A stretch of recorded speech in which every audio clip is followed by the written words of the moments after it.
over there. Go ahead. Go ahead. Okay, so we want to welcome everybody here tonight, and we especially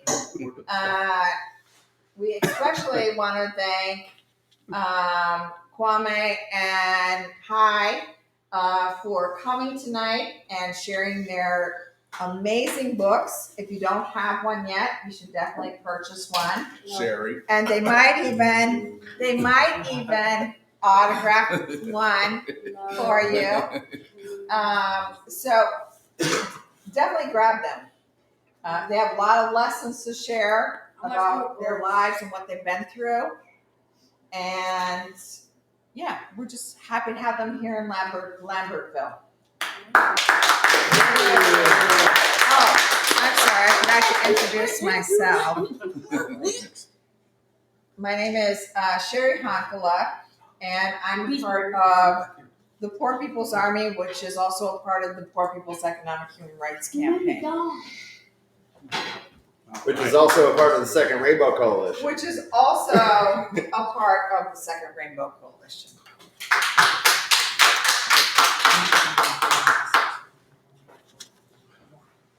We ready? Yeah. Okay. Well, most of you know my story from if you were here watching the movie. I'm just going to add a few things to that because I want to give Kwame his time. I want to explain a little bit of my book and how it was written. And I just want to read some different chapters, small chapters to you. The book is written specifically to reach white people, okay? I'm not qualified to organize any other color but myself. And I think it's meant to reach mostly poor whites and white supremacists, as a way of just giving them information and introduction to how you can organize. So I'll start off with the introduction is making of a hillbilly, a revolutionary hillbilly. When we say South, we mean south of the Canadian border. That's Malcolm X. Okay, the United States has always maintained a white underclass whose role in the greatest scheme of things has been to cushion national economic shocks through the disposability of their labor, with occasionally time off to serve as bullet magnets in the defense of the empire. All my life, I've been a hillbilly. Since 1967, I've been a revolutionary hillbilly. Over the past 5 decades of my life, I have waged a war against poverty and racial injustices. I was a founding member of the Young Patriot Organization. We were a group of Southern white youth dedicated to serving and defending our community, an impoverished neighborhood in Chicago called Uptown. We were Southerners whose families migrated to Chicago's Uptown neighborhood looking for work. We came to form a part of the first Rainbow Coalition, working together with the Black Panthers and the Puerto Rican Young Lords. The Rainbow Coalition built unity across the color lines, starting with our common experiences with poverty. The Patriots fought for freedom and equality in a city that denied us both. We fought against racism, police brutality, and city planners who administered the urban renewal program to force poor people out of their homes. Modeled after the Black Panther Party for self-defense,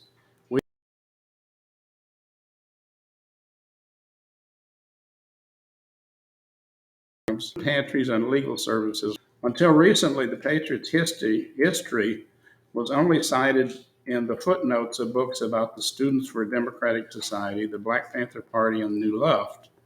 In recent years, there have been 2 books which have uncovered parts of the history: Hillbilly Nationalist, Urban Race Rebels and Black Power, Community Organizing in Radical Times by Amy Sony and James Tracy. They were the first to take our legacy seriously. From the bullet to the ballot, the Illinois chapter of the Black Panther Party and Racial Coalition Politics in Chicago by Jacoby Williams examines the original Rainbow Coalition's political platform and the leadership of the Black Panther chairman, Fred Hampton. Throughout the years as a radical organizer, I have taken notes about what I've seen. I want to explain who we were as revolutionary people, why we started the Patriots, and what we hope to accomplish. My work stems from my experience as a poor person from the South. It draws on my life in Uptown and the challenges I personally faced as a result of police brutality, poverty, class hatred, and other forms of harassment, and how it refined my ability to organize. Most importantly, I attempt to preserve the history of a forgotten people dealing with the brutal conditions of migration, starvation, slum living, death, disease, classism, racism, police brutality, and even murder. We were a struggling people fighting to keep our identity and dignity in a city that would not allow us to assimilate and would not accept us when we tried. I want to demonstrate how a group of poor people, uneducated to the process and techniques of organizing, stepped up to demand to be heard and refused to be victim of an oppressive system.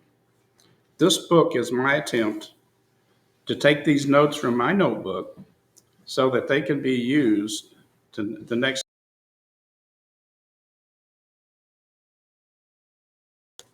as to confront the massive inequality and resurgence of organized white supremacy.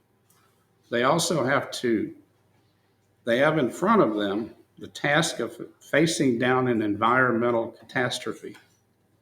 I hope that by sharing my experiences, the success and failures of organizing, that this book might make their work a little easier. That's the introduction. I want to just go through the book a little bit and pinpoint a few things that most of you saw the movie, so I just want to do another thing, a few other readings here that talks about our racism and how we came to try to be non-racist. Um, Fighting for solidarity and racial equality. The issues that the civil rights movement was focusing on in Black communities were similar to those that we had identified in Uptown and other poor white communities in the United States. The Young Patriots were about building strong alliances with all poor peoples by exposing the conditions of the poor whites compared to those of other racial and minority poor communities. We hated racism and white supremacy. Racism was a demon that had to be driven out and slain if we were going to have unity with other groups. This was consistent with our belief that all people have a right to self-determination and freedom. For many, fighting the demons of racism may not seem monumental, but for many of us, raised in an environment of indifference to other groups and fed a steady diet of racism and segregation, it was a gigantic demon to be slain. We had to change to make life tolerable and have some sort of meaning. We were used to change. On a daily basis, our entire life was about changing. And living in Uptown influenced us to change to meet adversity head on. We came to realize that if we were experiencing the conditions of adversity, then other groups, like other people of color and others, were experiencing the same. And that was one of the statements we made when we were confronting racism. We also, believed in housing. We wanted to help our community with housing. So I just wanted to read the people's proposal. They were destroying our neighborhood with urban renewal. Many people were being forced out. And we proposed to the city that we could develop our own community. And Mayor Daley, the way that he always changed communities was to put some type of an institution, an educational institution or whatever, and change the whole scene of the community. And that's how he would attempt to gentrify the communities. He had already pushed the Puerto Ricans into 3 different communities. He put in the luxury apartments. He would put in, mostly colleges, and he had a plan for Uptown to put in a city college. And this was a part of the urban renewal. We came back with a different plan. We got together with some of the other organizations and proposed our own village plan. Eventually, the name became Hank Williams Village, because Hank Williams was a Southern, country singer that everybody knew. So it was changed from the People's Village to Hank Williams. So here's what we had done. The Hank Williams Village was designed as a Southern town. The plan sought to rehabilitate housing structures that could be saved.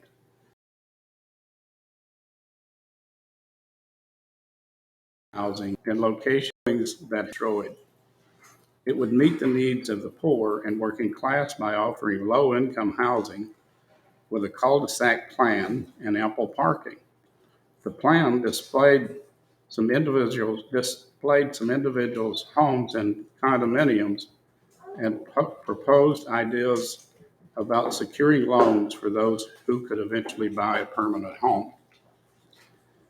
Services would be available through a pharmacy, legal services, park and recreational, playgrounds, cooperative food programs, laundry facilities, employment services, and a hotel for new arrivals.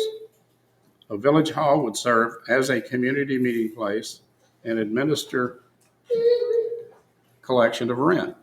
Further, the coalition proposed alternative sites in the North Uptown and the old Riverview Amusement Park, which had been vacant for many years. Both sites were denied because the location was too far north and the owners of Riverview wanted to develop businesses there.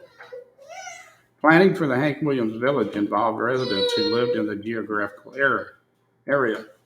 It would be located in the area bound by, these are the streets in Chicago, Montrose on the south, Beacon on the west, Wilson on the north, and L-Tracks parallel to Broadway.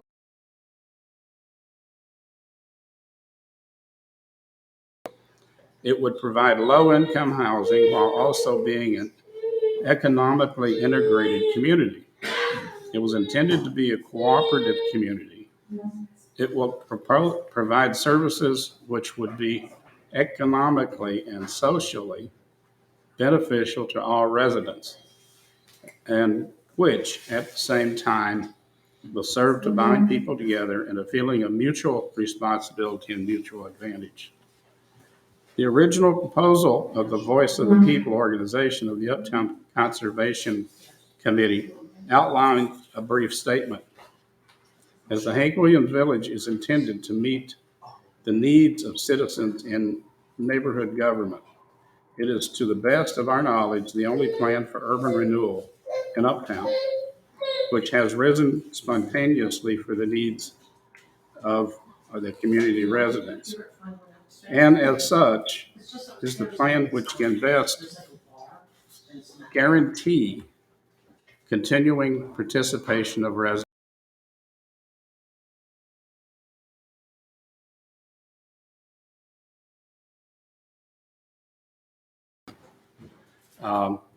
The UCCC, which was the Uptown Community Conservation Council, wanted to avoid making a decision on the Hank Williams Village and stated that the proposal would have to secure sources funding sources before any action could be taken. Within 2 months, council members were surprised to learn that the coalition had raised $475,000 in funds from individuals and businesses for construction. Salk, Ward, and Salk, a major mortgage house, described the coalition proposal as economically feasible and agreed to pledge funds if the Federal Housing Administration would guarantee the loan. Harvey Ralston, chairman of the Realty Company of America, proposed his company for residential construction.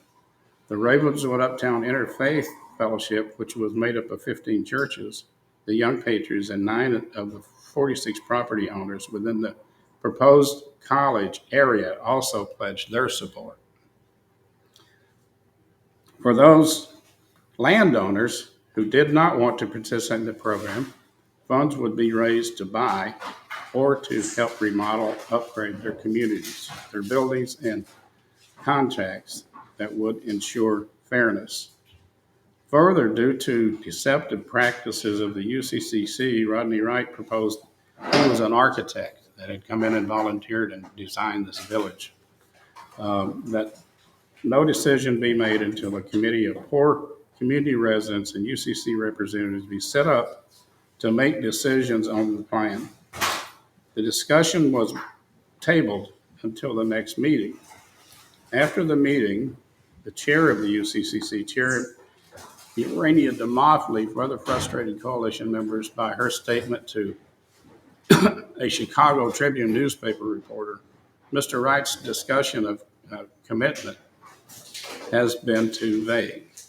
She said she did not know how much time will be required by the committee to study the situation and determine whether there is hope for a residential development for the proposed site. I do this because of the housing that you guys are doing. I thought this would fit right in there. The Patriots and the Poor People's Campaign felt that the village proposal had been presented in a clear and precise presentation, but once again, community concerns were being ignored. The UCC had no intention of handing over a community victory, and has always performed their role as a rubber stamp for the daily machine. Then, in a surprise UCC meeting, where plans for the community and the committee meeting were to be discussed, the village plans were referred to the Chicago City Council, which voted to approve the building of the City College, Chicago City College. Daley had won again. The Patriots knew that the UCC and the Uptown Chicago Commission had to be dealt with in a more militant manner and pledged to disrupt all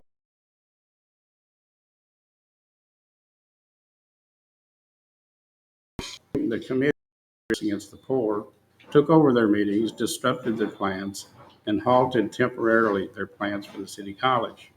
Several committee members refused to come to public meetings because they were afraid of the residents and the militancy of the Young Patriots. So I just wanted to know that we were involved at this point in housing. We were involved with higher education. We set up an educational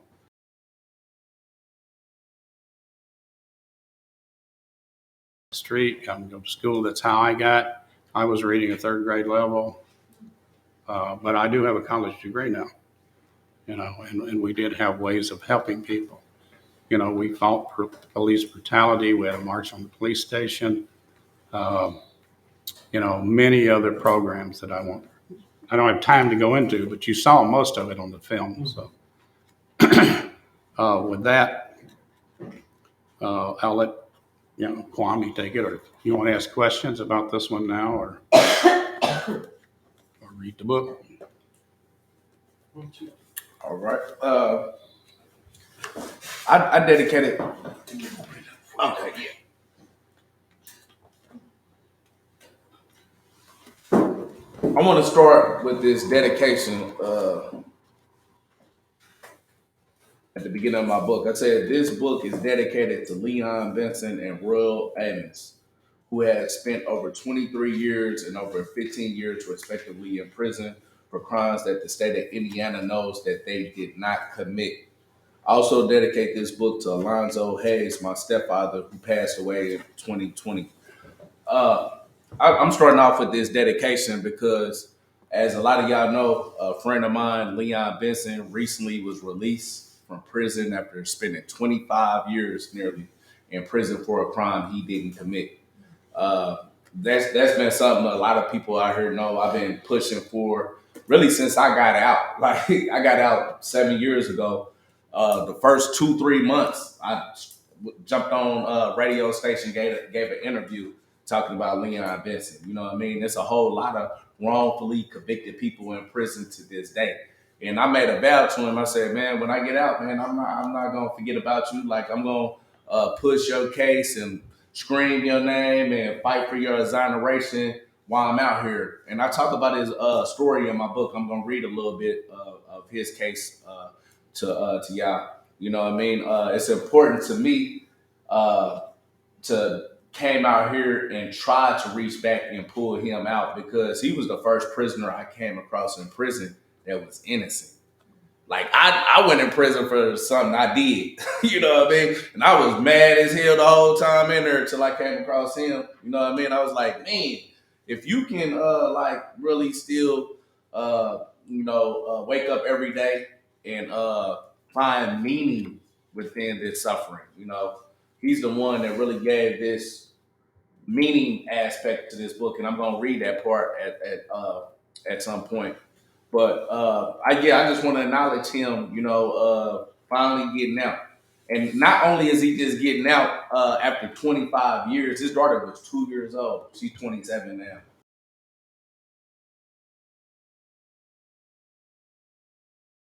Having a chance to, live life and get his life together. But he's helping reach back and get this other brother I dedicated this book to. He's been giving interviews, like he's sought after. Some of y'all probably saw his case on CNN and some of the other different radio and news outlets and stuff. But he's been giving interviews talking about Roy Amos as well. He don't know Roy Amos, but he knows me, and he knows I fought for him, and I'm trying to fight for this brother. So now he has that platform. He's speaking out. Hey, Roy Amos is innocent as well. Exonerate Roy Amos. You know what I mean?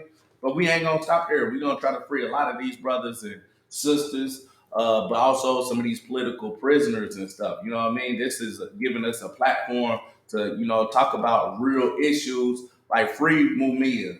We out here around close to Philadelphia, free Mumia. We know he is an innocent person that y'all convicted him based on his politics.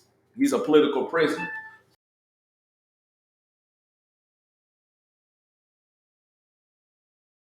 For almost 50 years now. You know what I mean? So this is an important thing I want to start off my presentation about. But to segue to how I'm even here today, like I said in my presentation yesterday, like we all woke up at different times. You know what I mean?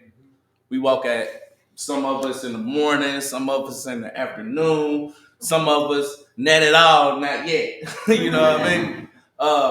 But it's like consciousness is the same way. We come to consciousness in different ways.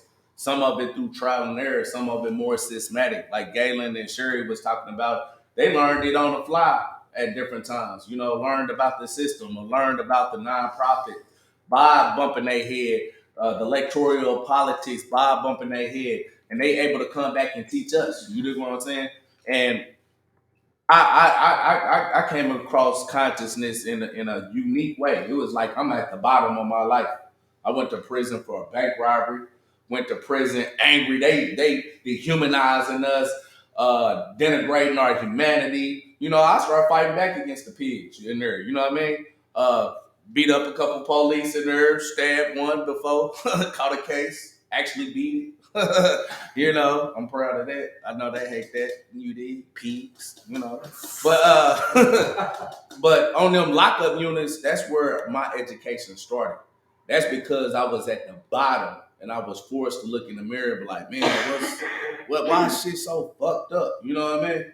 And I want to read that part because it shows that I'm just like everybody else. You know, there's nothing different. Some people like, dang, Kwame, you only been out 7 years. You did this, you did this. Yeah, but it was something I had to develop in myself and come to see in myself. You know, this is what we really teaching the people. Like, we teaching you that you have to find that greater you within. You know what I mean? It's in there. It's dormant. It's just haven't been developed. And this is how I'm going. How I got to the point of where I'm doing the stuff I'm out here to doing today, fighting for the people and stuff. I had to develop that part, but I had to first see it. You know what I mean? And this is how I came to acknowledge that. So this is chapter, if people want to follow along, chapter 6, page 69. It's called The Shoe.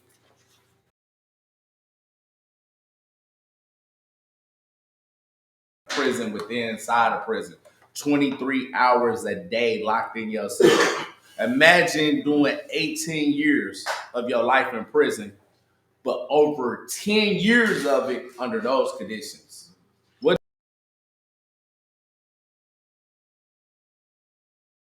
went crazy, all kind of stuff. This is how I got my redemption. This is how I maintained my sanity. This is how I held on to my humanity under the most harshest conditions. You know what I mean? And still come out here with my humanity intact and be able to relate to the people, talk to the people, you know what I mean? Fight for the people and stuff. You know what I mean? So it's page 69, the third paragraph. It was around this time that I started really turning to books. Buddy, which is one of my best friends that was in there with me, Buddy initially piqued my interest while we were in the general population together. I had caught him coming back from the general library with a few books in his hand. Somewhat amused, I asked him what he was doing with those books. He said he was educating.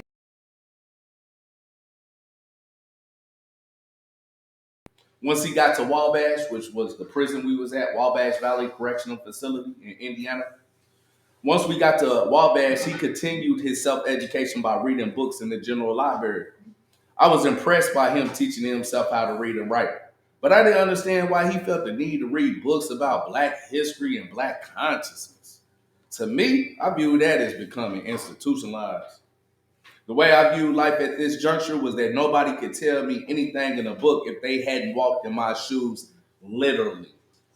All that Black consciousness, Black power shit, I viewed as being subjects I had no interest in learning about. I didn't want to learn about our history because what I figured at that time was that we really didn't have any substantial history. I always viewed our history as starting with slavery and ending with the civil rights movement. At least that's what they implied at all the schools that I had attended growing up. This unusual conversation with Buddy in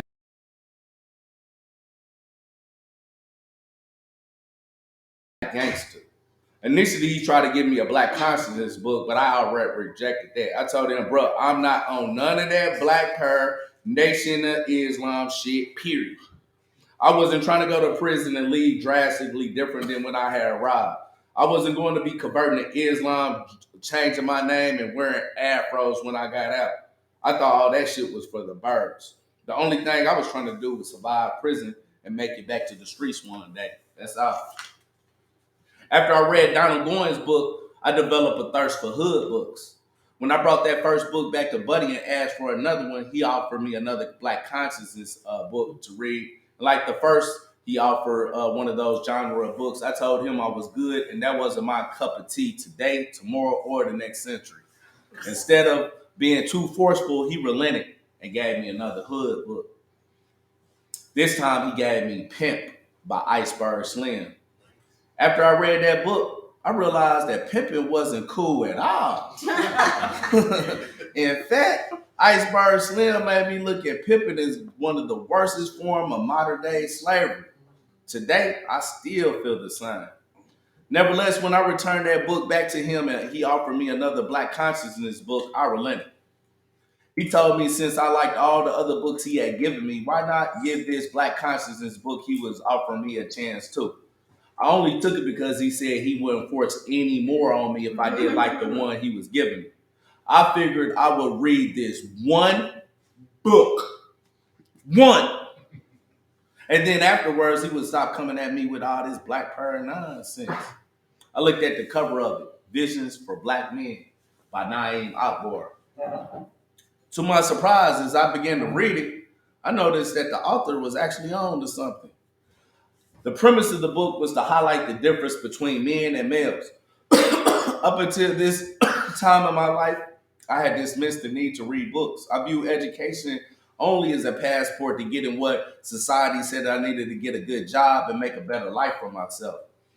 I didn't think anyone could understand my plight without living in my shoes, literally. Now, I was seeing that this brother who had never met me actually understood a lot about me from the words in this book. I saw a lot of myself in this illustration of how he defined a man.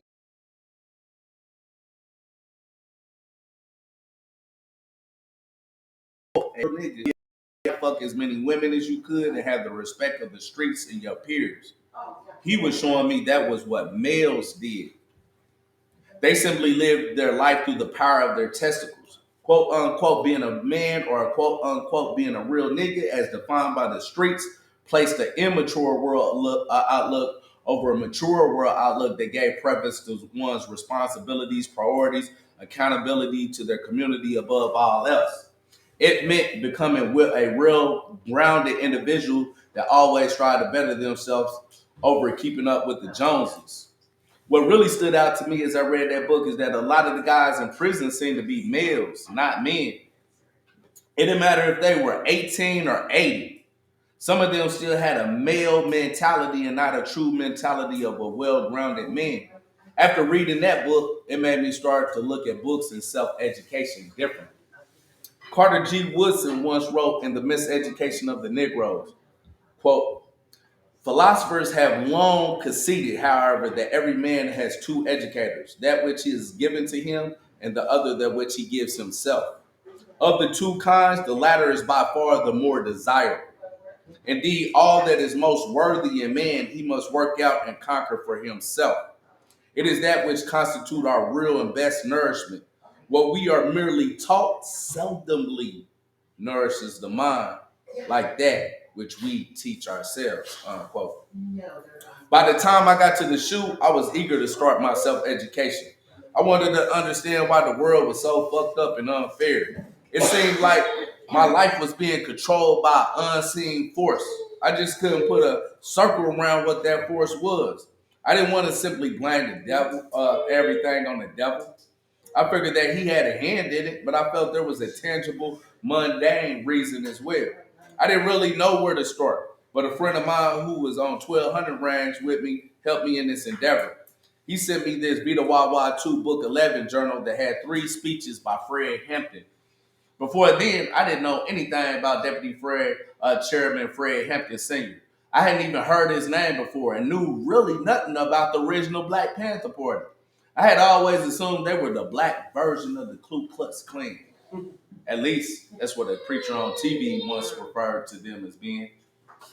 When I read the speech he gave in 1969 titled Power Anywhere There's People, I immediately took a strong liking to Fred Hampton. The fact that he was 21 years old when the government had assassinated him, and I was 21 years old at the time, myself at the time, I could relate to him. Even though I was only reading his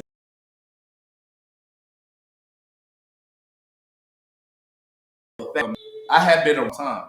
When I came across Fred Hampton, it felt as if my cause had introduced itself to me through his charisma.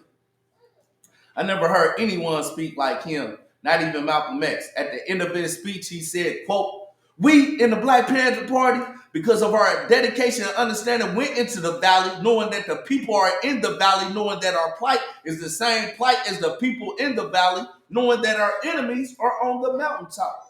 To our friends are in the valley, and even though it's nice to be on the mountaintop, we going to the valley because we understand there's work to be done in the valley. And when we get through with this work in the valley, then we got to go to the mountaintop. We going to the mountaintop because there's a motherfucker on the mountaintop that's playing king, and he's been bullshitting us.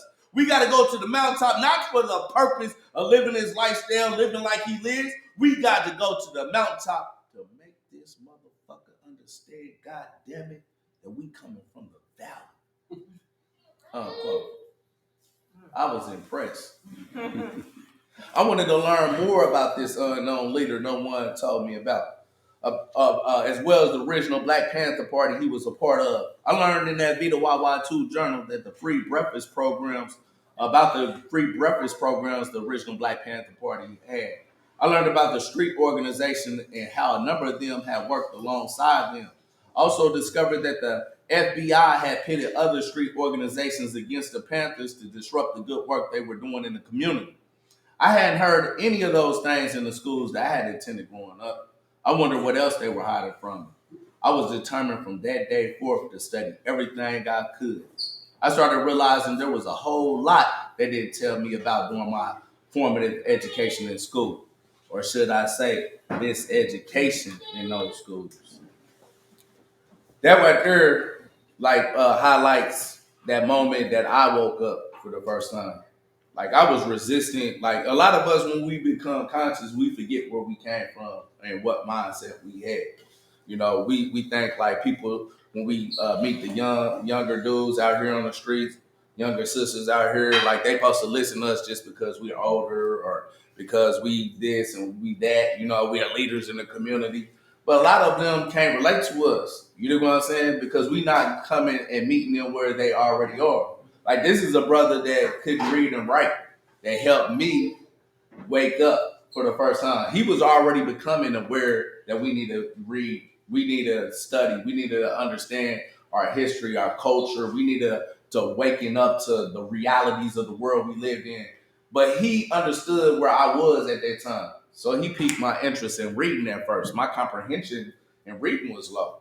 You know, that's one reason why I didn't like to read too. You know what I mean? Is because I read this whole page. I don't know what the hell I just read. You know what I mean? My mind is wondering.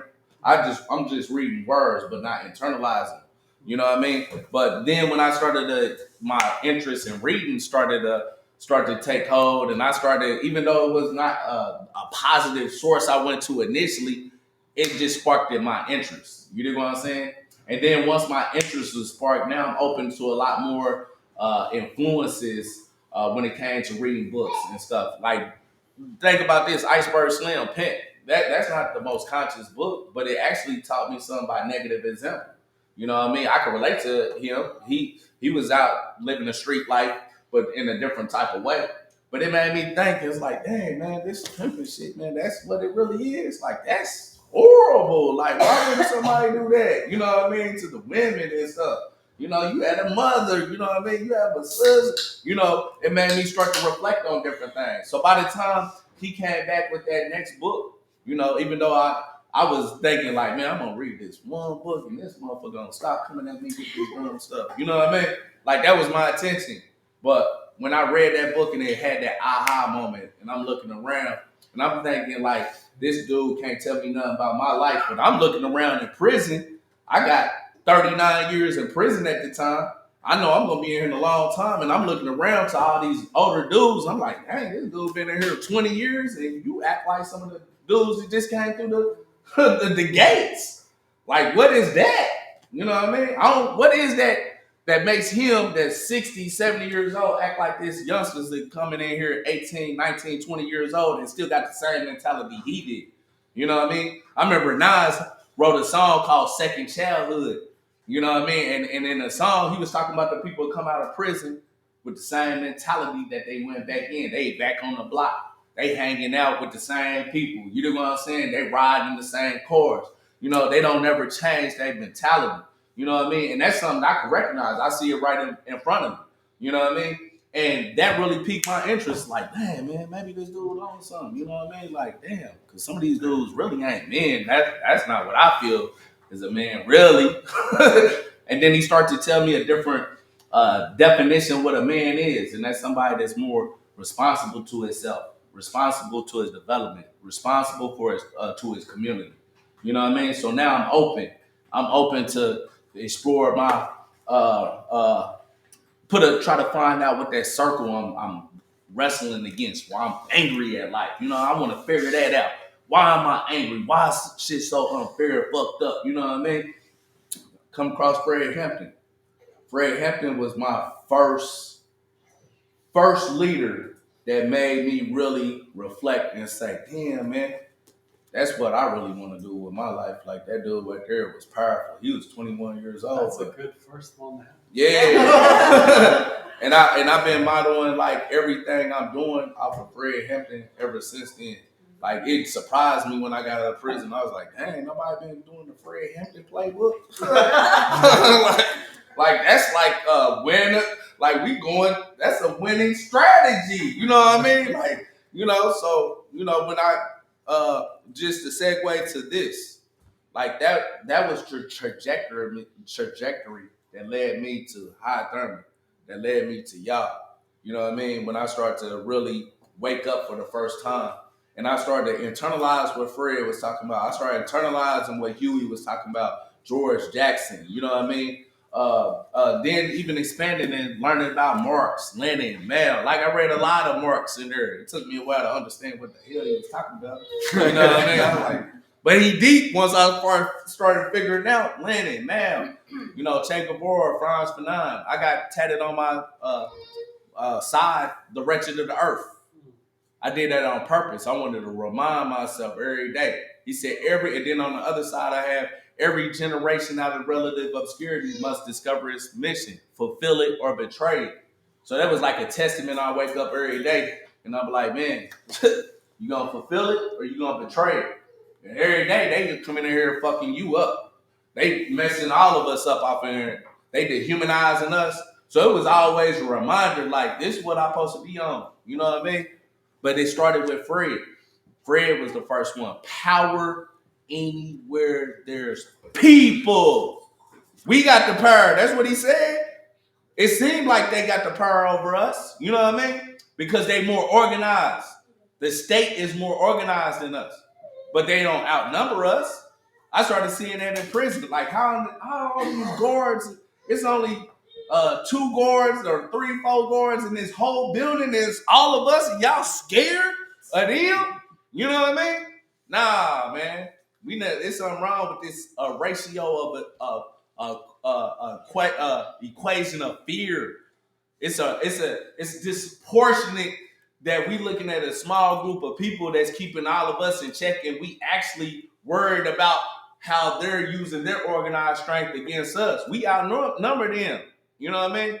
But then when you start to learn about different revolutions, you know what I mean? You start to learn about like Mao. They started off 1921, 1923. But it was a protracted struggle. And it coalesced to them coming to power in 1949. When I looked at Che Guevara and Fidel, you know what I mean? They out in the mountains. Like Fidel, I thought Fidel was a little wild. I was like, this dude a little crazy, but I like him. You know, I like all the people that they say is crazy. Like they get off the boat from coming from Mexico and the grandma, and it was like 85 of them.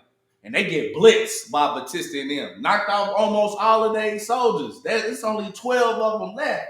Him and Che Guevara, I'm imagining what Che Guevara thinking. He laying down in the field with their little guns and stuff, and they being surrounded, and Fidel just starts screaming out, yes, I know victory is ours now. And I know Che like, what? Like, we being surrounded, they killed everybody. Like, what the hell? Why am I following this crazy, man? You know what I mean? But they had that determination, and they recognized where the people were at. The people was ready for change. You know what I mean? And Fidel and them came to power. They overthrew that dictatorship. You know what I'm saying? These are the type of lessons I started to learn. I was like, dang, man, real people can change history. You know what I mean? Like, we have to first understand that the power lies within us. And then we have to connect with the people where the people start to internalize it themselves and turn it and making it into a material reality. That's what we mean by all power to the people. That's what we mean by boots on the ground. You know what I'm saying? So I came out here with that mission. You know what I mean? And ever since then, been pushing this in a way where I feel like the people more and more like sharing the strategy, you know, that we talked about. You know what I mean? I know we being recorded, so I don't know if we want to let them know the strategy, but we coming, boots on the ground. You figure that out, what that means. You know what I mean? We coming. But we gonna show the people like how to empower themselves. You know what I mean? We're going to expose the contradictions in the system. You know what I'm saying? When we finally take the reins of history, think about this, the people. We take the reins of history. We no longer give that power up to other people, the Democratic Party, the Republican Party. We no longer want other people to lead us into our own oppression. We tired of that. We not hearing that no more. You know what I mean? When we get to that point where we not listening to that shit no more, and we saying we listen to each other, because each other, we really experiencing this oppression together, and it's only gonna be us that's gonna free us from this oppression. When we get to that point, we gonna look back and be like, damn, man, damn, we waited a long time to get to this point. Now we are the ones controlling history. We wrote ourselves into history. You know what I mean? We ain't just reading it, we actually making it. That's what Marx was talking about. You know what I mean? And when we get to that point, we're going to realize from here on out, you know, that we can make the world that is actually going to be in the interest of our species. You know what I mean? We ain't going to have to worry about depleting the climate and trying to figure out if climate change is going to kill us. You know what I mean? Because we actually are being empowered to make sure we have forests, we have clean water, we got housing. We have everything to satisfy the needs of the people. We don't have to go to work 16 hours a day for some of us. You know what I mean? We can go to work 4 hours a day using this high technology that capitalism gave to us, that we're going to expropriate. You know what I'm saying? Using our interests. And then we're going to be like, dang, man, we could have been living this life a long time ago. You know, building up a culture that's going to really be validating to our humanity. Where we ain't gonna feel alienated, where we ain't gonna be walking around with fentanyl in our veins and stuff no more, because we actually already find meaning in life right now. We high off the people, we high off the life that we actually out here making a reality. You know what I'm saying? That right there is what I want to segue to now. The meaning part. Leon Benson. Again, this brother had a powerful effect on me. He gave me this book called Man's Search for Meaning. But I want to talk about his story and how it relates to it. Because it was his story that really made that book seem like bigger than life to me. You know what I mean? When I came across, when I read it, and I understood what he was saying, I was like, dang, I'm seeing this through your own life. The meaning of life that you get out of life. Carl Jung? This is Viktor E. Frankl wrote this book. And this on page 145. And I'm going to start with this because think about if you was this brother. You know what I mean? If you was Leon Benson. When I ran back into him on his administrative, on this administrative segregation unit, I got a chance to read some of his paperwork. I wasn't the best legal mind, but after I read over a number of his legal documents about his case, I was absolutely convinced that LB was 1,000% innocent of the crime he was in prison for. In fact, he wasn't just innocent of the crime he was in prison for, he was also innocent of the crime that he was placed on administrative segregation for as well. If there was ever a person who was saying that life was rigged against, it was him. Out of the 25 years he did in prison, over 10 of it, like around 10 of it was on lockup for something he didn't do even in prison. Think about that. When he was in G cell house, some Aryans, these were white supremacists, had retaliated against some guards who had assaulted one of their members. This occurred about 2 months after my stabbing case in the same cell house. I had stabbed the CO, Clark. They killed a prisoner in there and some other stuff. I was retaliating, trying to figure out what a revolutionary was. At the time, I thought that was revolutionary. You know what I mean? But, I learned, after, my trial and errors, what real revolution is about. It's not necessarily isolated incidents. You know what I mean? They had beat up a number of guards behind that. Internal Affairs afterwards came to G cell house attempted to get guys to give statements so they could build a case against those responsible. If you refuse to cooperate with them, they would simply send you to the SHU, which was the Supermax lockdown unit, 23-hour lockdown, and place you on administrative segregation status for years. That's what happened to LB. He had nothing to do with those guards getting beaten, but because he refused to cooperate, they sent him to the SHU as retaliation against him and several others. All the guards knew that they were only white dudes involved. However, they placed a number of black dudes on the SHU on administrative segregation status behind that incident as well. Years later, when I ran across one of the dirty guards who had gotten assaulted as well, she told me that she knew LB wasn't involved. You think she did anything to help him? Absolutely not. It's crazy how some people's lives can be so unfair and illogical. If you didn't realize how the system actually worked, you would have thought shit like this can never happen. But I witnessed this stuff happen to this brother firsthand. In regards to his murder case, they used one eyewitness to build their case against him. He would be the first to admit that he was a drug dealer. But there's nothing in any statute that says because you was a low-level drug dealer that this is cause for you to be incarcerated for a murder you didn't commit. Anyhow, on August 14, 1998, Leon was arrested for killing this white man named Casey Shawn. The prosecutor used this white woman with the last name Smith to build a fabricated case against Leon. She had initially claimed that the killer was a dark-skinned black male who had on a black t-shirt and some black jogging pants with 3 white stripes down the leg, Adidas brand. Leon is light-skinned.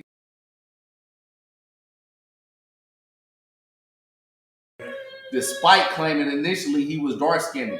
This is someone who was 49 yards away, wore thick glasses, and had less than 20/20 vision, and it was dark outside when it occurred. Yet this was the person the state relied upon to get the 60-year conviction against him.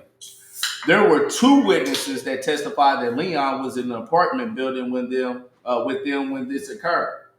There were 3 witnesses that testified to him having on different clothing than what Smith said the shooter had on. There was another person who testified asserting that a completely different person was responsible for that murder.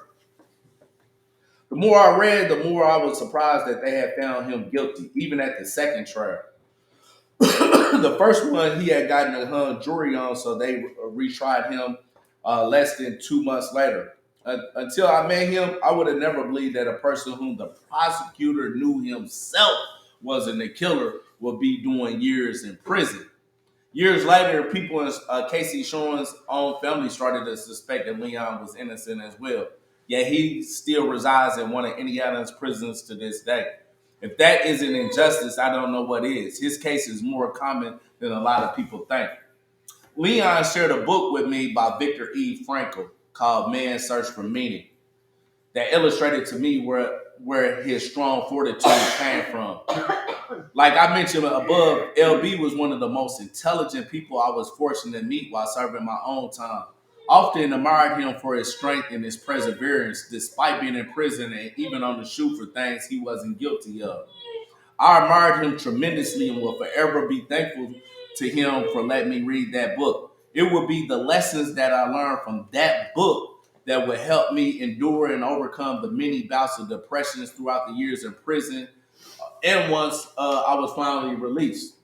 Viktor E. Frankl had been a psychiatrist before being sent to a Nazi concentration camp during World War II. He was trying to uncover a very important phenomenon of human civilization. He was trying to uncover what is the main motivation that universally drives us all to wake up each day to live life when life is about suffering. Unbeknownst to him, he would discover the answer to this question under the harshest conditions of suffering in those Nazi concentration camps he had been forced to endure. Imagine being sent to a concentration camp and not knowing if you would be sent to the gas chamber every day you woke up. Imagine being worked to death and being fed minuscule portions of food every day while being forced to do hard labor. Imagine wearing the same dirty, stinky clothes every day that barely stays off the cold as you are forced to shovel snow during blizzard weather conditions. Imagine seeing people quickly ripping the shoes from someone's feet soon after they died just so they could have shoes to wear to survive. Imagine being 200 pounds when you first arrived to only weighing 115 pounds from food deprivation over the months and years. Those were some of the conditions that Viktor E. Frankl and many of the Jews and communists faced in those Nazi concentration camps and places like Auschwitz. It was there that he witnessed people lose all hope, all meaning, and eventually die.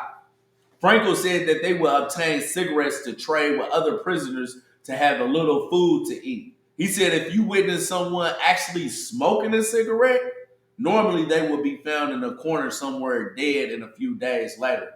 No one smoked cigarettes unless they had given up. He said he would witness these people before they died and the look on their face would be a hollow emptiness.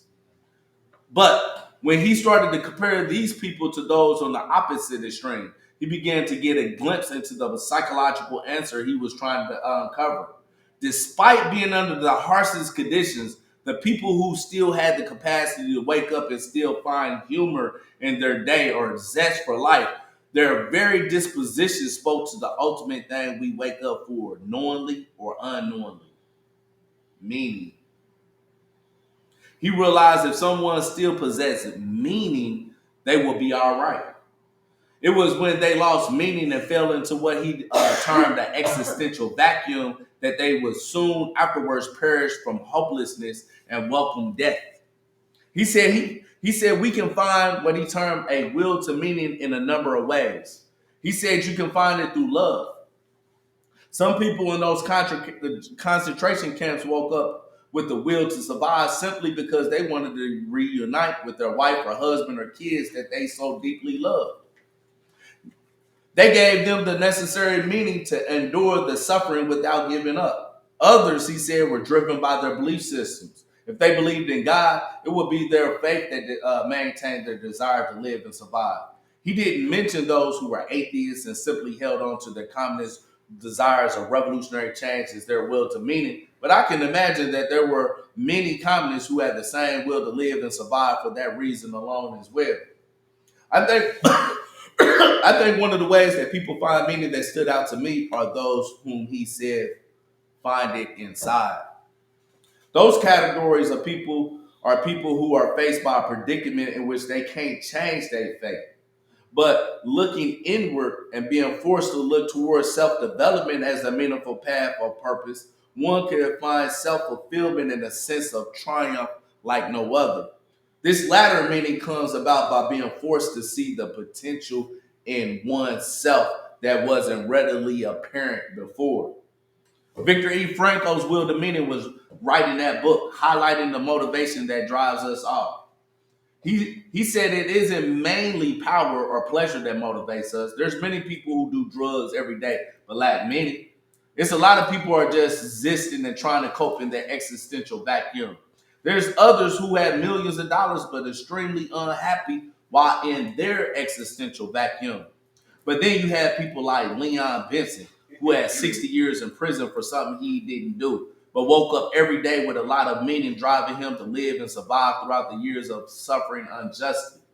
He wanted to clear his name one day. He wanted to get back to a home to the people he loved. He wanted to be able to help others who had endured what he had been forced to endure. I learned a lot from LB.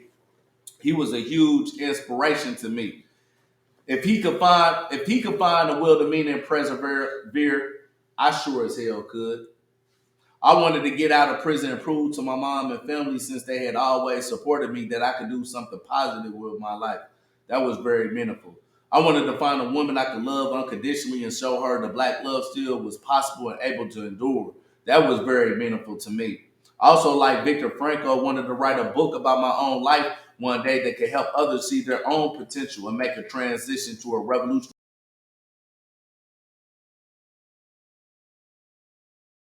One of the main will to meanings for me was my revolutionary ideology itself. I wanted to get back out and do the same sort of things the original Black Panthers did. Since I couldn't change my fate, I took the time to better myself by reading books and trying to answer the biggest questions of life.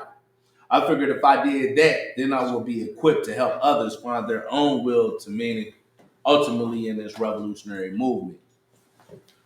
That right there is the reason why I named this book My Search for Answers, Truth, and Meaning. You know, again, it comes to realizing like when we have those aha moments and we internalize what those aha moments and some of this aha moment for me was like looking at a brother that was in there innocent. Time to get talk about everything. We was even talk about metaphysics, dialectical materialism. Nobody know what the hell we talking about. You know what I mean? But me and him.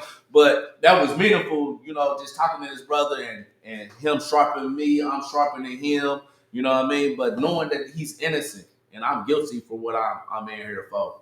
And I'm looking at him and I'm like, dang, man, he still wake up with a smile on his face.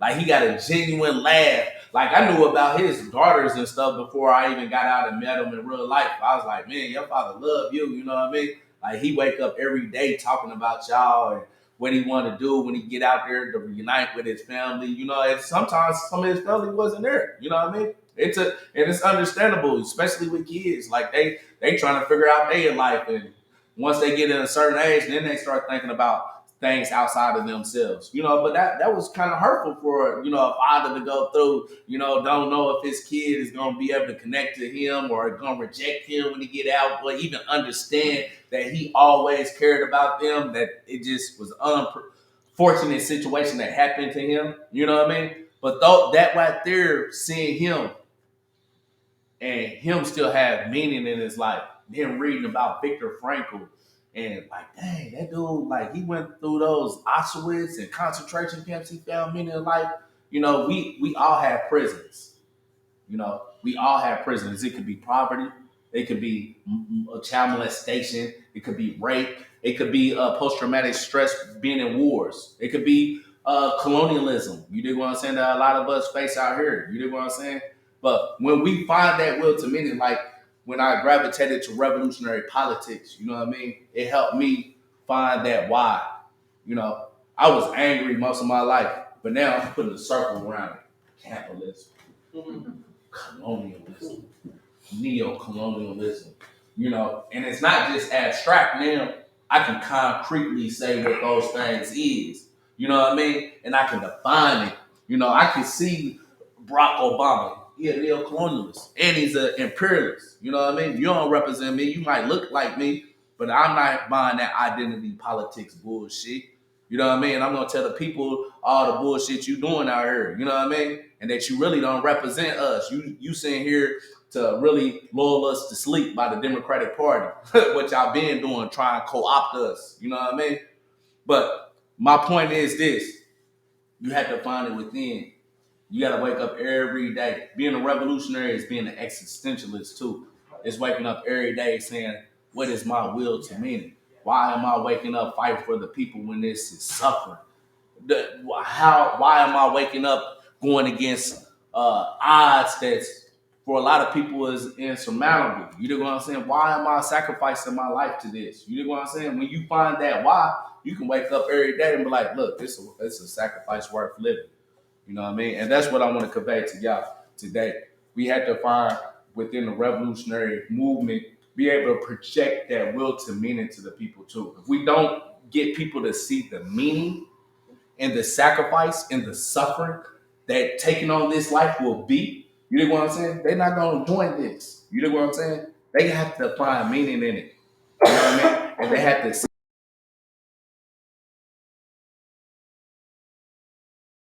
this movement that we're building. Thank you.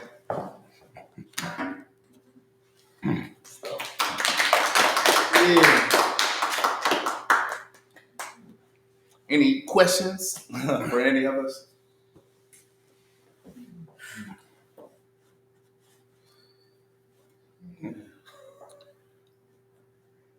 I have a comment. Mm-hmm.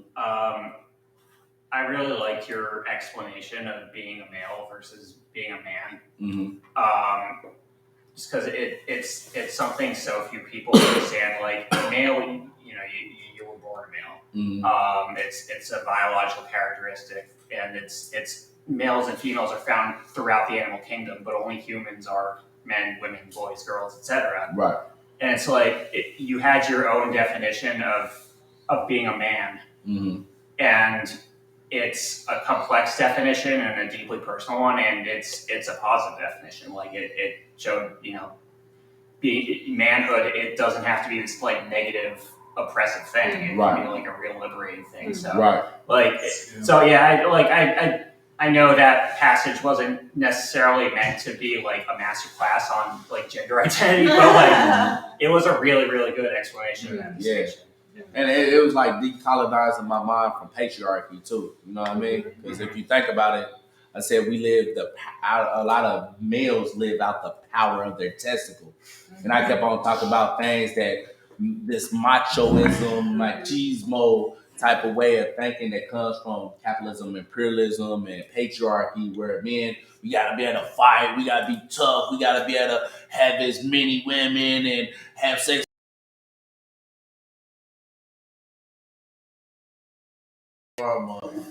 The definition, if you think about it, like we way more than that. Like we fathers, we brothers, we uncles. We revolutionaries. We love. We hurt. You know what I mean? Like humanity is a lot more complex. You know what I mean? Even and one thing talking about the gender and sexual identity, orientation and stuff like. That was one thing I learned from the Panthers too. Like Panthers was the first one. I want to say he wrote that piece, the Women and Gay Liberation Movement, 1970. I want to say 1971. Huey P. Newton, like that had a profound effect on me. He was like, man, the LGBTQI community might be one of the most oppressed. Yeah. You know what I mean? When I hear people in our own community, like anti-homophobia and gender.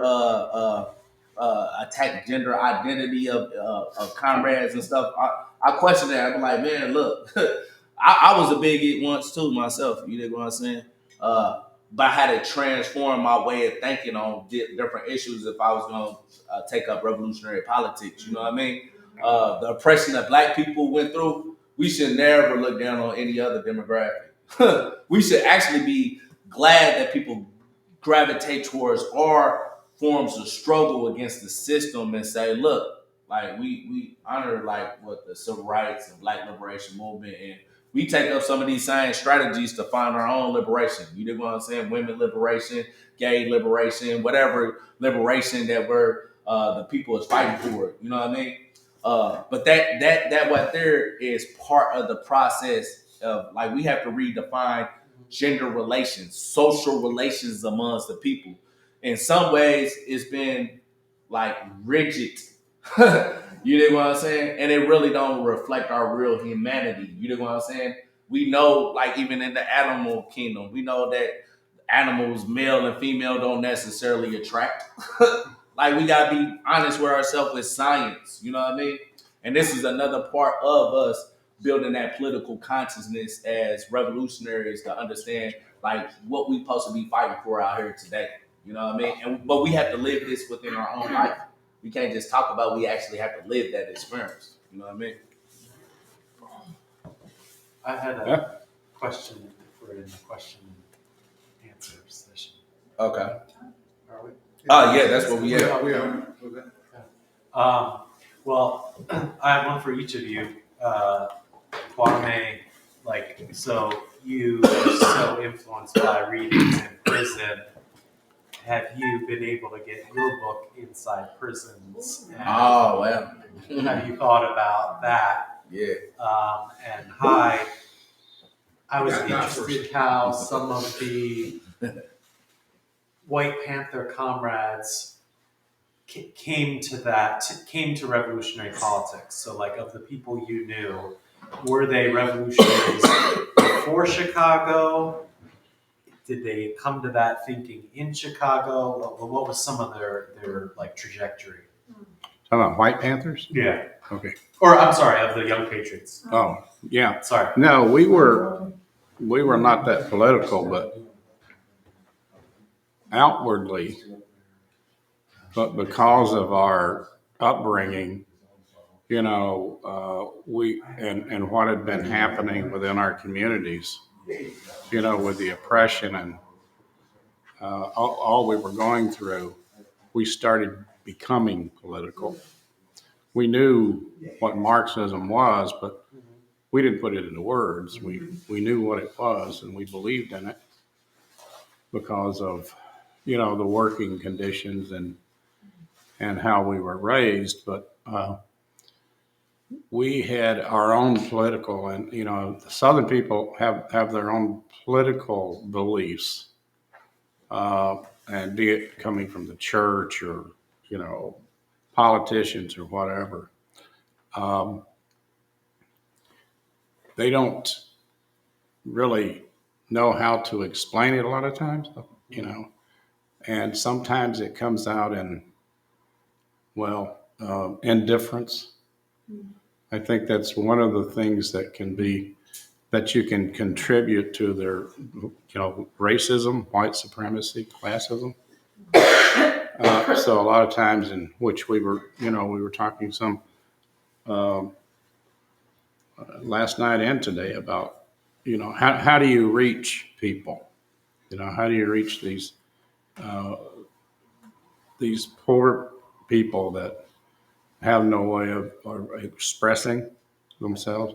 But that's what I've tried to do in this book, is to express exactly that, and how people can develop their own sense of equality and realize that, the politics that they've been raised in and the environment that they've been raised in has really affected their radicalism, or if they become, political. A lot of it depends on the environment. It depends on people working with them, and we had, we were fortunate to have some people who were, I'd say left wing political, working with us, the new left. And some of that came directly off the college campuses. Some of that were, people that, we had to try to understand, and hopefully they'd try to understand us, So that's the Young Patriots was just a typical street gang, street organization, but we all had our own politics, and as a group we could come up with different politics. So it's with us, we just had to develop it. We just had to figure it out, and it wasn't really easy to figure out. It was a struggle to figure out, but we started figuring it out, and some people couldn't. They were like, "Yeah, I don't believe in this stuff." It's Right. I was raised, racist and stay racist, for instance. Yeah.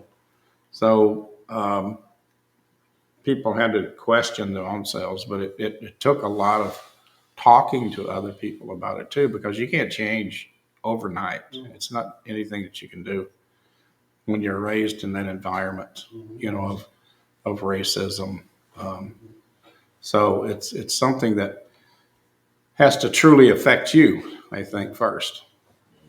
It could be somebody has a friend, that's going to help you. It could be just something that's happened to you in your life that's made a change, and that's probably about the best in my life, in terms of.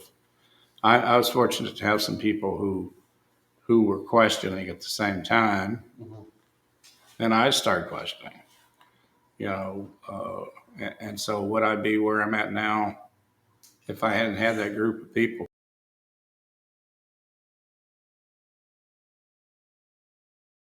But it did. What about in relationship to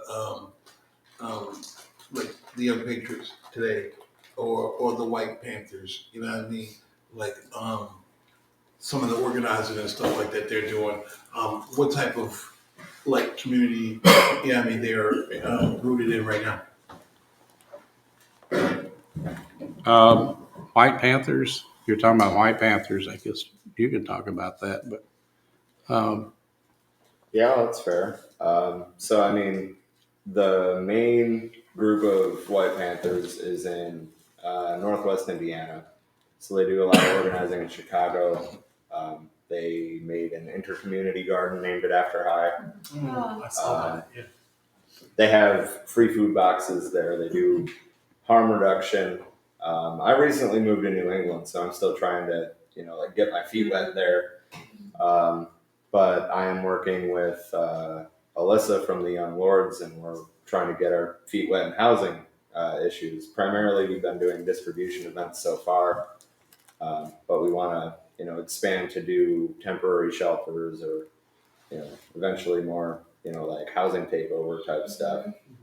But yeah, it's pretty much where we're at. The goal is to much like Hy is talking about, reach out to people who don't necessarily agree with us, and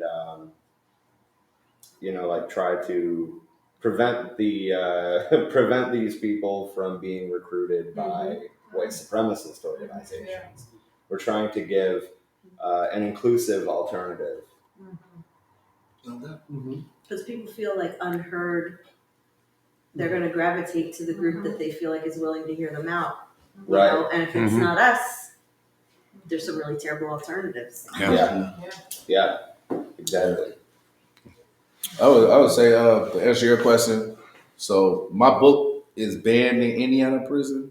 Like 3 weeks after it came out, like 3 weeks later. What about Philadelphia? I've been hearing like other prisons around the country. They've been letting them in and stuff in those prisons.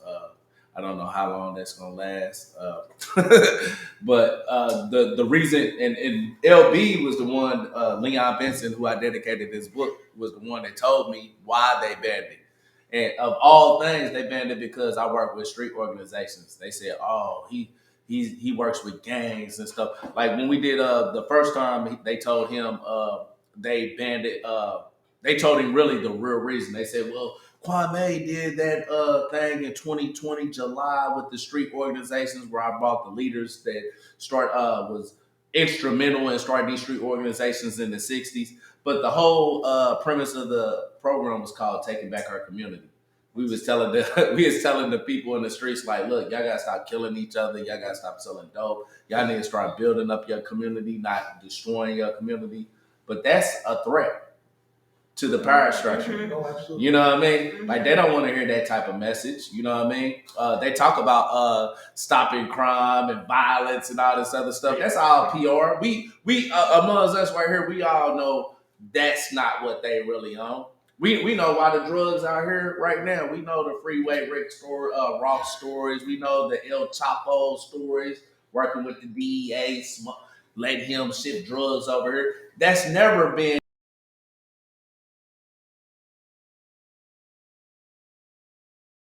You know what I mean? The U.S. government, they was messing with what's the dude down in Panama. You know what I mean?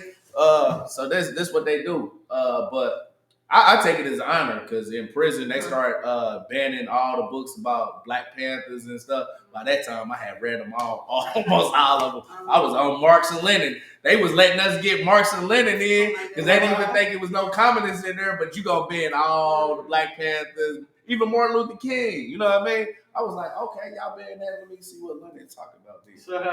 Let me go to Fanny. You know what I mean? I'm going to the where the Black Panthers got it from.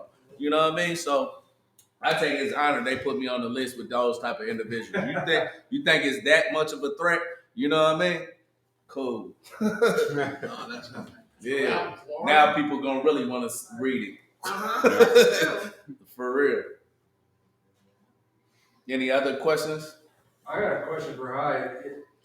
You had mentioned something about the Poor People's Campaign in your book. I was just curious what that relationship you guys had and what the original Poor People's Campaign looked like in Chicago. Okay. Well, the original one back in the 60s when we went, a group of us went to Resurrection City. Oh, cool. You did?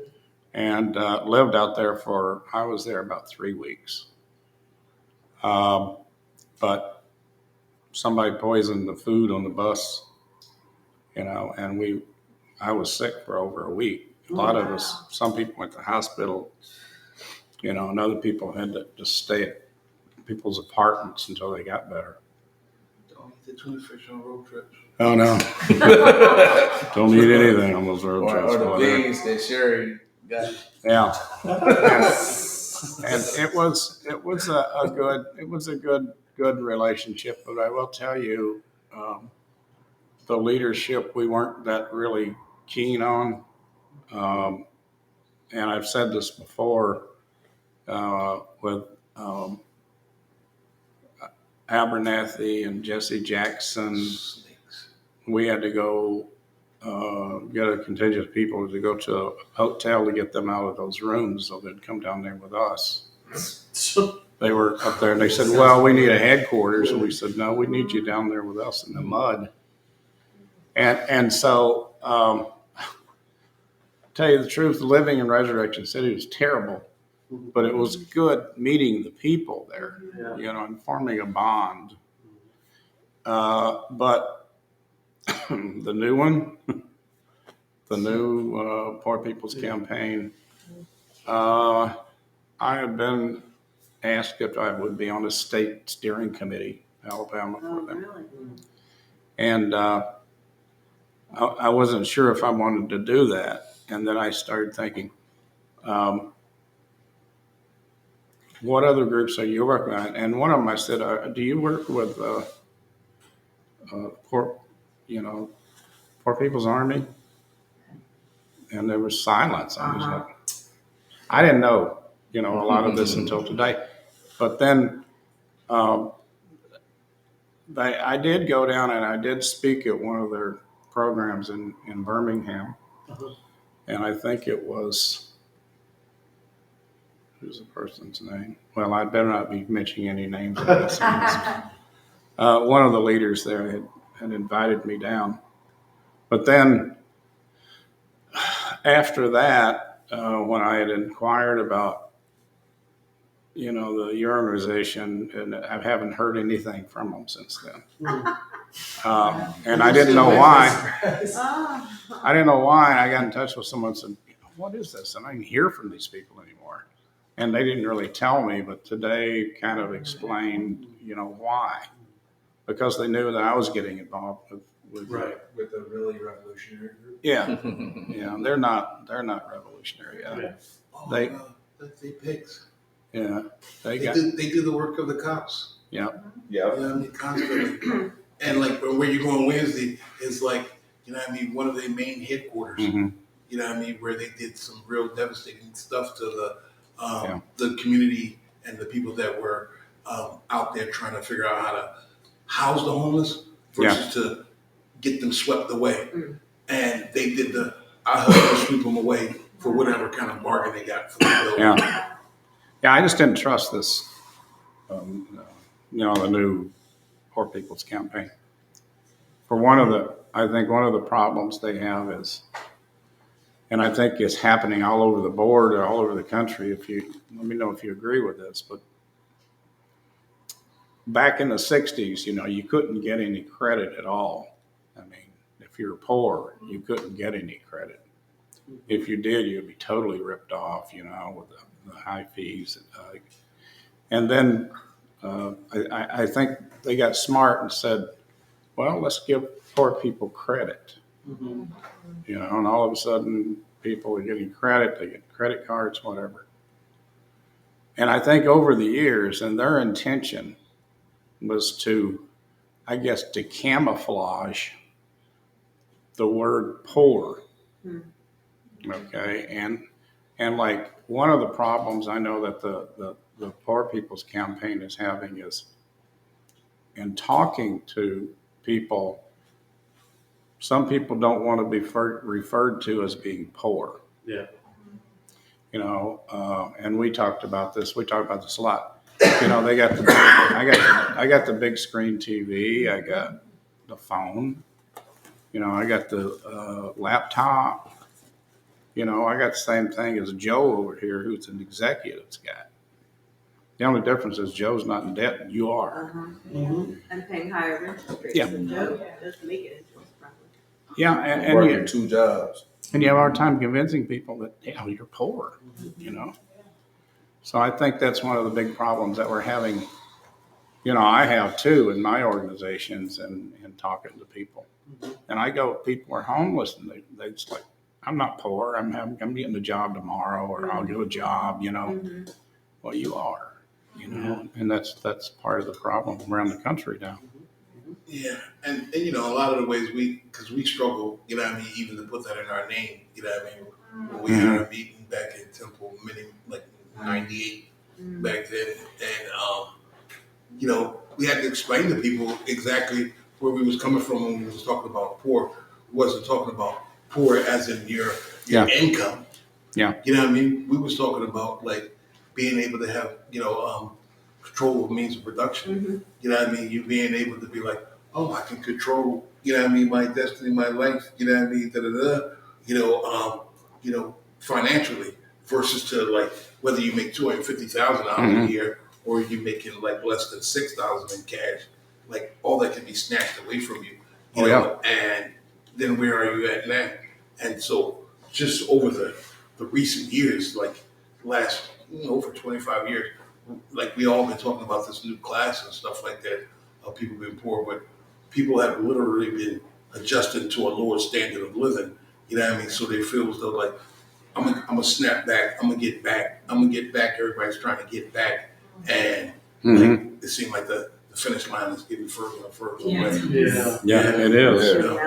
And so, Student debt. yeah, you know, and then you know, even for parents to be like to go through a struggle just to put their kids in school, and kids get loans is like we struggle plus your loans, and you owe all this money, and like we missed out on a lot of different things just based on trying to get you an education that you're no longer going to be able to use. Yeah, they're still at home to get a job. To be able to get to get you a job. Yep. Yeah. No, but I totally, you know, see like me, like I constantly grapple with history, you know what I mean, and dealing with the present, you know, not from like not like me. I love history, you know what I mean, but I have a hard time, you know what I mean, trying to like follow history, you know what I mean, and my thing is that it's nothing really new under the sun, but things are always swift and changing constantly. Nothing stays the same. The air that I breathed like 2 minutes ago, now my body and all that stuff is not the same as it was 2 minutes ago. And that's the same with everything. And so, like being able, like I said earlier, being able to be swift and changeable like water, you know, and take shape based on the day and time that we're living in. You know what I mean? To be able to move forward and set, you know, just like the move the meter in a sense, to move it. You know what I mean? Like all those great things in history, because we can go all the way back. Those are really things that we can step on. You know what I mean? And keep moving the meter. You know what I mean? Closer, you know, to this revolution. Because you know, we got Nelson Book over there and stuff like that. And Nelson was always, you know, constantly explaining, you know, about like, you know, it's going to happen. There's nothing we can do. Is, you know what I mean? Things are being polarized, and at some point it's going to come to a head. You know what I mean? And like, it's nothing we can do to stop it. You know what I mean? We have to be prepared and figure on out when it happens. How do we shape it and move it towards the future that we want to see for the generations to come? Versus instead of fascism, allowing them to throw the police state in there and having us locked down, like, you know. And so, like, I appreciate, you know what I mean, being part of the Rainbow Coalition because, like, the well-studied, you know what I mean, and, you know, the reading, you know what I mean, a lot of people have done, you know what I mean, and it allows us to be able to, like, sit around and build off of that stuff, you know what I mean, and talk about it, not regurgitate it, you know what I mean. That's what I don't like because, like, over the years I've been in so many different settings where people are able just to regurgitate stuff, you know, and me, I'm looking to be with other people that are sitting back saying, yeah, we heard that, we understood that, that was 1950, that was 1960. You know what I mean? This 1980, this was 1990. Even for us, the work we did in 97, 98, that shit is late. Yeah. You know what I mean? Like, I wish it was easy where we could just go over and take over houses. You know what I mean? Like it was back in the day, Hick of the list, go get these cribs and all that stuff. You know, but no, they got smarter. They started using, you know what I mean, the electric companies, the utility companies, all these different things to scare with the kids and you know, all these different tactics that they've been learning to figure out hide the list so people can't see it. You know, when we started, it was strictly HUD. You know what I mean, and PHA that took and managed all the health. Then they started with the California. I remember Golden State. I mean, that was the name of it, Golden something. I forgot what it was, but I know it had Golden in it, and it was from California. You know what I mean? Managing the properties. Came right in back in the early '90s and started managing the properties so that like we wasn't going straight at HUD. You know what I mean? We had to go through the managing. You know what I mean? People, so it wasn't like the federal. You know what I mean? You know, people in the feds was coming to court. They had the managing corporations come and that was overseeing the properties. Yeah, you know, and so when we go to court, it make it seem like we're taking something. Yeah, we heard the private property from these managing corporations, and so you know, they just got advanced, and I think, you know, as things go and progress, we have to figure out like how to take these lessons because like, you know, I appreciate when people say all the mistakes we made, like we made a lot of mistakes, you know what I mean? Because the simple fact, you know, I heard people say blueprints and stuff like that, but in my mind, I can't see it being a blueprint because if it was, you know what I mean, I would have been the first one to go jump on and follow it and tell everybody, come on. Right. Now, it's some good things that are out there set in place that we should use and don't throw it out. You know what I mean? The baby out with the bathwater. Right. But we got to figure out as this baby keep growing, how we start feeding the baby. We can't just keep giving the baby applesauce. Right. You know what I mean? The baby getting big as shit. You know what I mean? So I'm saying as things change and adapt like that, that's how we have to do with our education, our work. And like I said, ain't nothing new under the sun. There was people way back when that told us, you know what I mean, you had to do all these things simultaneously. And we get criticized because people say, oh, y'all don't talk about the race question. Oh, y'all don't talk about the woman question. Y'all don't do you know, all the different things, unity. Y'all don't talk about the religion. Yeah, but we try to do it all. You know what I mean? Right, we try to it's do not it. one thing. We've not just one thing, but interconnected. it's all of them interconnected. And we try to do it, whether we're working on housing, healthcare, education, you know what I mean, jobs, whatever. We see that them all connected. And I know, you said it like 1,000 times every time I see you. And the housing stuff that y'all do, because people think that's all we do. You know what I mean? They keep looking at us as like housing, y'all, because of the takeover house and a lot of things. That's the press. That's the president. That's what they put out there and put it on. But our real thing is about like creating leaders and paying for gold to build more cadres just like ourselves. Right. Now, granted, you know, I think we've been talking about it, and I think you said it too earlier in relationship to the young patriots. You know how, you know, it's just like if you get on a yacht. You know what I mean? Yacht might have like 1,500 people on the yacht. I'm not a yacht. One of those cruise ships. It might have like 1,500 people on it. Right. But there's only about like 40 people that work. Yeah. You know what I mean? Yeah. But they take people from one spot to the next spot, and people in line and, looking to them as leaders to get us from wherever we go out in the middle of the water to the Bahamas or whatever and bring us back. They not thinking they gonna go in there and start messing with the machines and doing all that stuff like that, because that's not the work that they've been doing. Right. And I think that's where we have to keep setting it up. You know what I mean? We have to keep moving in a way that, like, when this shit hit the fan, people gonna be able to say, oh, this group's Get on the Galen cruise. or even just like Indiana out there, like the White Panthers are out there. Yeah. You know what I mean? Boom. Like they're close to Chicago. They got, the young lords out there that are, like, it's going to be a way that people are going to be looked to. Right. People that's going to be like, no, we're not going to allow them to take us into this fascism. And because everybody's going to be upset. And people are going to be like, where's the motion? And if we're not there, you know what I mean, with this motion, you know, people are gonna do the rioting, people are gonna be killing each other, stealing, robbing, you know what I mean, doing all the things that are, you know what I mean, that they want us to do because they know it's coming. It ain't like they dumb, you know what I mean? They know that like drones and all that stuff is easy, does it? You know what I mean? But they're not gonna do that. They're gonna let people like push themselves into like doing the wrong thing.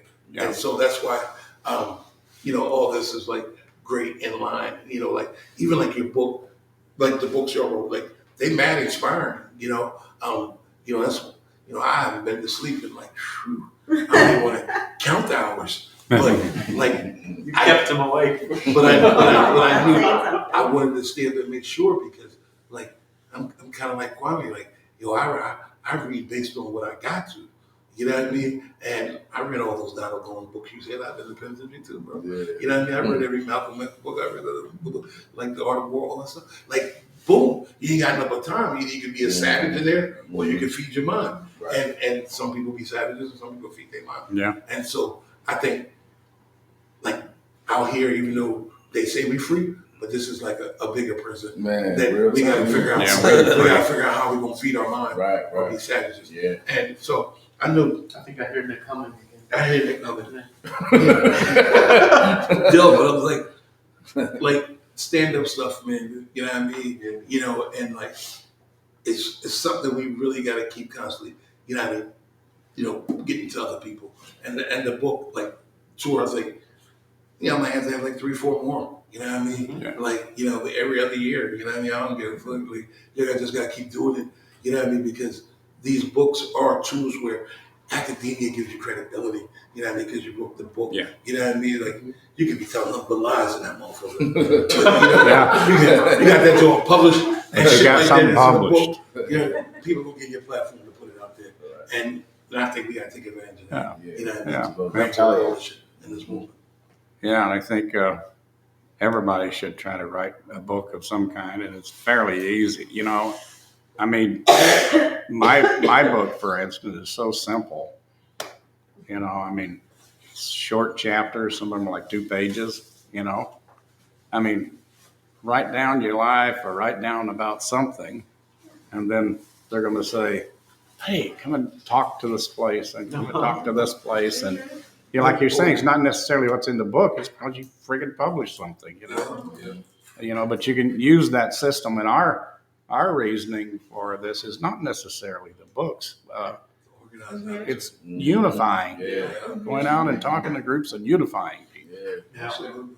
I mean, that's like our whole, you know, Yeah. marches on the DNC and Yeah. RNCR is like Galen was talking about. It's like practice for directing thousands of people in the street. You know, Yeah. it's building cadre, and it's a way to connect to Yeah. people who are like, you're talking about this issue that I care about. Like, all right, now we can talk about a whole lot more stuff.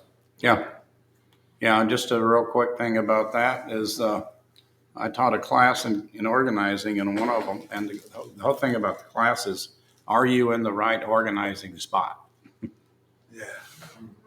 You know, are you a boots on the ground person, or are you someone that can do record keeping, or are you someone, you know, that can be doing this other work, writing, you know, other types of support? And a lot of people are in the wrong, you know, just in the wrong position. To get people like Yeah. find what everybody's And doing you and know, get us.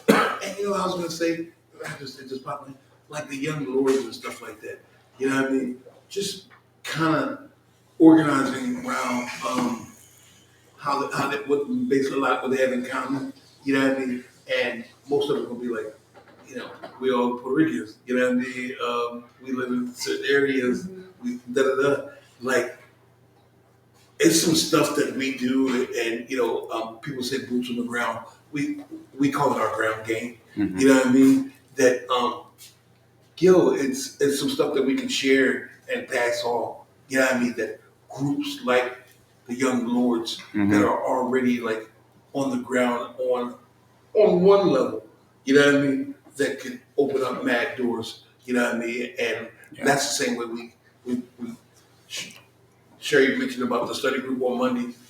You know what I mean? Like like having more people that are in the study, because I kid you not, most of the Rainbow Coalition, you know what I mean, people are well studied, you know what I mean, in relationship to past revolutionary and history. We kind of be working with a different sections of the population that don't give a fuck about nothing. Right, right. You know what I mean? And we're Different trying approach. to get them, because I can't sit down and tell my friends and stuff about Marx and Lenin. I'm like, I don't give a fuck about Marx or Lenin. Tell me what we're gonna tell me what we're gonna do right now today. Right. Like well, right now, he was saying, he was like, he had to start with these other books, and he kept hoping that guy would leave him alone. He start somewhere. No, and that works when you got nothing but time on your hands. Yeah. But when you got to pay bills, you got to run here, you got to deal with a wife, you got to deal with your fellow too, you got to deal with a loved one dying, you got to live like that ain't a whole lot of time. Like you just sit down and just knock off like 3 books, 4 books in a month. And sometimes it ain't gonna even be a book. It might be a documentary because a lot of people they more visual right now and they develop it. Exactly. We just gotta be creative in how we do some of the stuff. And there's some people in the movement who been in the movement for 20 years and don't watch a documentary. Right. They're just around us, and through osmosis we teach them. Right. But they're coming and doing childcare every time. They're coming in and making food for our events. We're driving people where they need to, because they can play a role. And Matt always says, like, there's a role for everybody. That's why I always emphasize what the Panther said. Most people learn through observation and participation. That's a lesson we should never minimize. That's what you're talking about. Exactly. You got to tell me the reason why I will sit back and read The Art of War. And I read it and I'm like blown away. I've been using it forever in the day. The Art of War. You know what I mean? In relationship to my tactics, how I was able to survive the streets. You know what I mean? Penitentiary, all that stuff. Reading books like that. But I wasn't just going to read The Art of War if you just told me, like, these some good revolutionary books.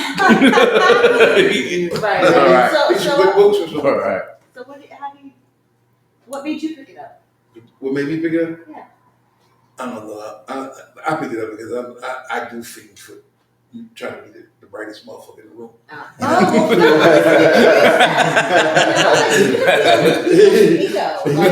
You want to sound. No, I kid you not. That was me. No, but that's another angle, right? Yeah. And see, and like me being from the country and the South, and being able to like be a comedian and go to any city, any country, any place around the world, and still be myself and be alright. Like that's why I don't like talking about it, because if I sit back and name all the countries I've been to, all the boards and stuff internationally, I said, people be like, oh, you sitting here trying to brag about, the stuff that you did or whatever.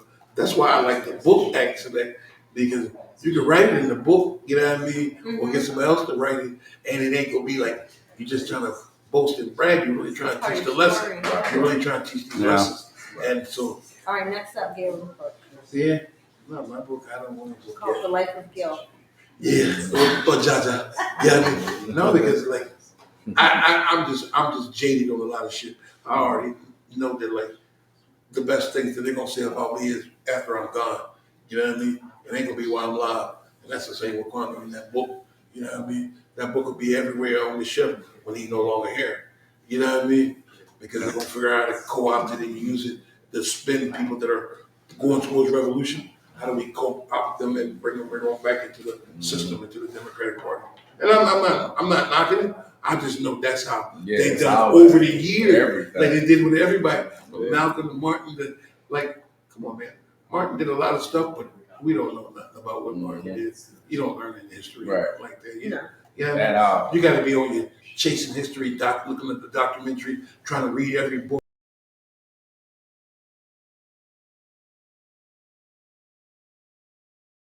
So you don't know what, you know what I mean? He was part of the system itself. You know what I mean? So you don't, he wrote it, but like some of that stuff, you're like, come on, Alex.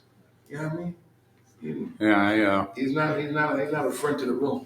People think he is, because he's a black man writing about roots and all that stuff like that.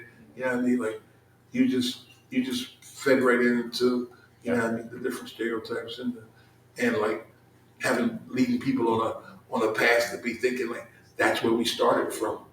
You know what I mean? Sure. Because very little bit of roots Africa at the beginning. You know what I mean? It had us looking like cold savages. You know what I mean? And I've been to Africa quite a few times.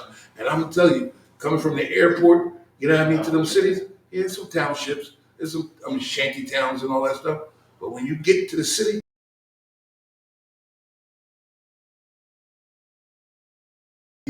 anything in the United States. Yeah. Then you go back 500 years, you start reading about the Mali, Ghana, Songhai Empire. You're like, hey, Exactly. we had emperors that had universities doing cataract surgery, translating. Like they knew about Socrates and Plato before Europe knew rediscovered it. Yeah. You know what I mean? It's like, this was a great part of y'all history. Y'all know about this part of y'all history? Let's translate it for them, y'all. Exactly. You know what I mean?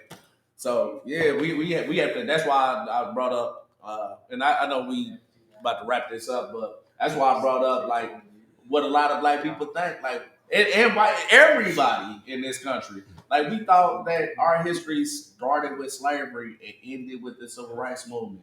Like we got to go beyond that, not to like try to go back to a golden age. There ain't no golden age. Yeah. Like some of the pharaohs and stuff, they were class oppressors too. You know what I'm saying? You know, for real. But we should know this type of stuff to understand what everybody contributed to history. You know what I mean? I forgot what book I wrote, and it was some French scientists. I was like, I don't know, I probably was like 16, 17. You know what I mean? And they was talking about, because like I was an asshole in my school too.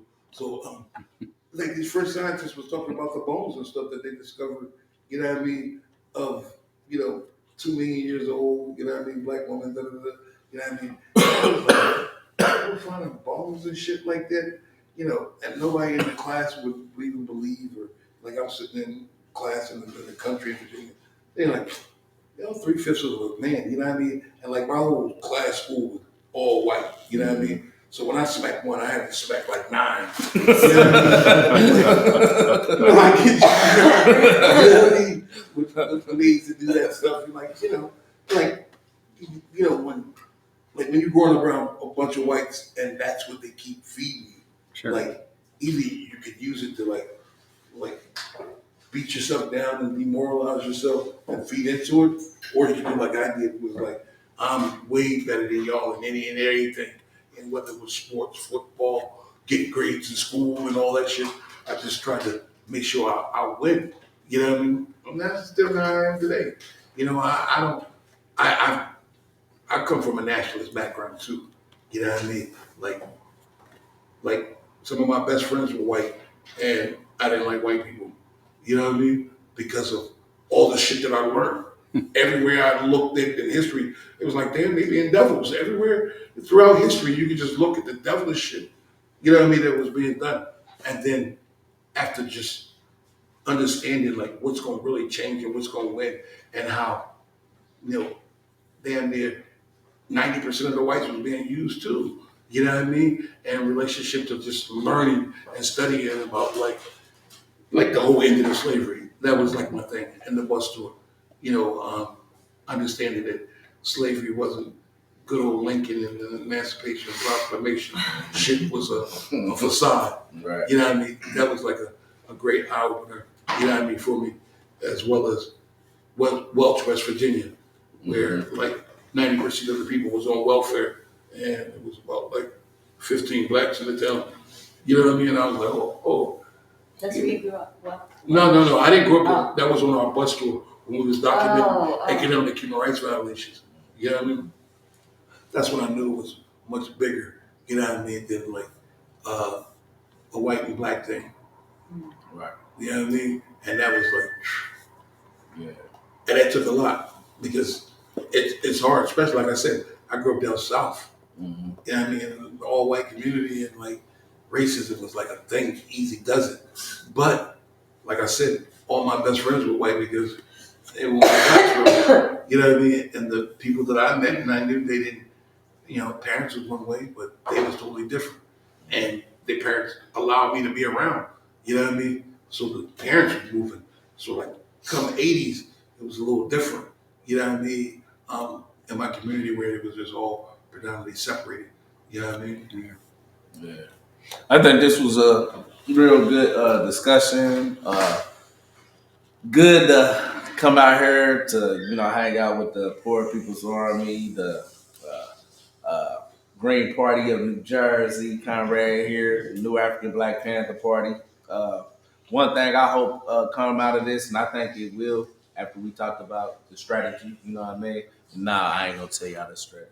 You know what I mean? They was looking, they was like, is Kwame gonna say it? Is he gonna leak it? You know what I mean? But it's gonna, build unity amongst all the regions of, the Second Rainbow Coalition. And that's one thing I want to come out of this. Like, we working more and more together. Principal unity tour. Like that we gotta have that established unity amongst us. So we start to be seen as this national force that's starting to galvanize the people and stuff. So yeah, I want to say thanks to everybody came out tonight. Long day, retreat, book tour. I know everybody want to get some sleep or some rest, but all power to the people, to everybody. Power to the people. Before we totally wrap up, though, the White Panther Party Minister of Justice pointed out that I missed probably our most important program. We are working on the UP Prison Ministry, which is outreach and education of incarcerated individuals. We've had a lot of discussion about prisons, obviously, and about working together. If that is something that any of you guys want to be involved in, whether it's writing letters or trying to get donations or obviously the point is to build relationships with incarcerated people. So I just wanted to throw that out there. Okay. All right. Is that it? Yeah.